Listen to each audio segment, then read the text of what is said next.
Hi, thank you for joining me. My name is Peter Brooks, and I am very pleased to introduce you to Barbara Hewlett, who is an interior designer and has spent her life proving that design impacts patient outcomes. How are you, Barbara? Great, Peter. Thank you. Thank you. So, tell our audience a little bit about yourself. Uh, well, as a designer of many years, and my neighbor's barking dog here, um, I have focused primarily on healthcare environments. That Mm-hmm. is, designed for hospitals, nursing homes, assisted living clinics, and medical facilities.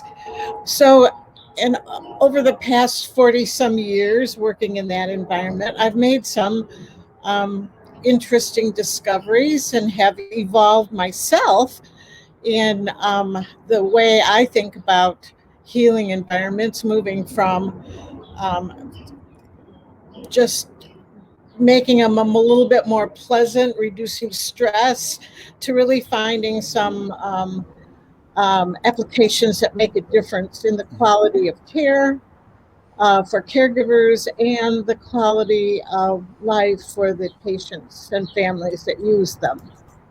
So, design does have an impact on patient outcomes, and this is something that people can learn by attending our webinar on April 29th. Absolutely. And it has an impact on outcomes in a number of ways. Mm-hmm. So, for example, as we've been learning from the experience from COVID, that environments, and we know some environments for populations that like very close quarters or congregate living, like in incarceration or in hospitals and nursing homes. Um, when people live in close quarters, we have a lot more spread of infection. Mm-hmm. So we know the environment itself plays a physical role on how healthy we are. The built environment is can be healthy, or it can be um, um, it, Detrimental. yeah. Yeah. So, and then on the other side of it, we have, besides the functional side, we have the application of how you feel in an environment. Mm-hmm. So we feel good when we're in nature, like what we are now. Um, that it boosts our whole immune system. So when we feel good, it lowers our stress. We're better able to cope with the stressors of the day. So design hits both the functional side and the emotional side of our person, and so that's how it affects outcomes in both those ways. Wow. And here we see your website, healingdesign.com. And I think another thing which would be really beneficial for healers to know is some of the things, the considerations that you make in terms of flooring, lighting, walls, furniture, infection control, I think is going to be a big topic in our webinar as well. And you had mentioned something about how design is because it's visceral, it has this enormous impact. Can you expand on that? Absolutely. This is discovery that I've made in my own research, through, especially through my writing and my books. But what I have found through research is that the elements of the built environments, especially things we put there on purpose, can have and do have an impact on our physiology at the cellular level. It's not just a look good, feel good kind of application that I thought it was.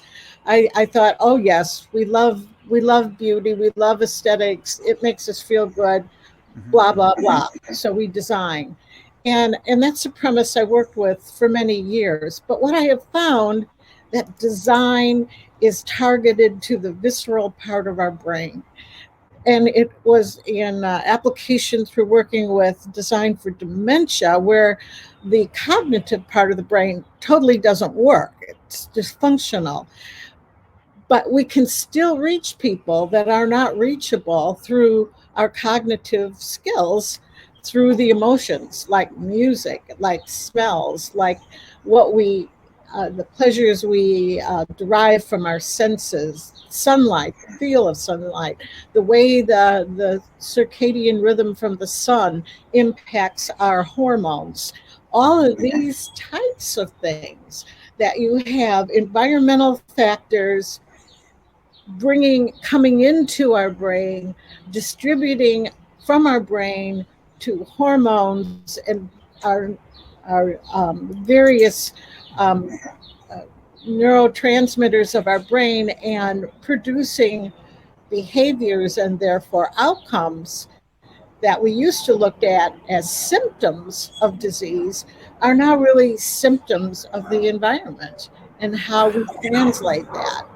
So it's very exciting, and I think it's very exciting for design, because design is just at the beginnings of this exploration of how design impacts our brain and behavior, and therefore impacts the outcomes of how we not only experience our world, but how we what is the behavior that we produce based on the experience.